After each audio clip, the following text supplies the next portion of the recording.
குதம்பை சித்தர் பாடுகிறார், சீரப்பா உலகில் இல்லறத்தோடு இருந்து திருக்கருக்க முத்தி உண்டாம் தெளிந்து பாரே.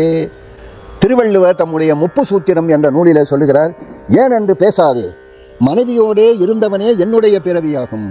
எல்லா முனிவர்களிலேயும் பெரியவர் அகத்தியர். அவர் சொல்லுகிறார், இல்லறத்தில் இருந்து முத்தி பெறவே வேணும், இல்லறத்திலே தான் இருந்தால் முத்தி கிடைக்கும் என்று ஏன் சொன்னார்கள் என்றால், என்னுடைய குருநாதரும் சொல்லியிருக்கிறார், ஞான மார்க்கத்திற்கு வருவதனால் திருமணம் செய்து கொண்டவனுக்கு செய்யக்கூடாது என்று சொன்னார். நான் எவ்வளவோ பிரம்மச்சாரிகள் எல்லாம் காட்டுக்கு போயில் அவர் அதை சொன்னார். இந்த மாயை என்ற மாய பிசாசு இருக்கிறது, அது பெண் ரூபத்தில் வருகின்ற பொழுது இவனுக்கு பெண்மை என்றால் என்னவென்றே தெரியாத நிலையில் ஒருவன் இருந்தானேயானால் அவனை அது கிட்ட நெருங்கி வருகிற பொழுது இவன் தன்னுடைய நிலையை மறந்து வீண்டு விடுவான், அழிந்து விடுவான். அதோடு அவன் திரும்பவும் எழவே முடியாது.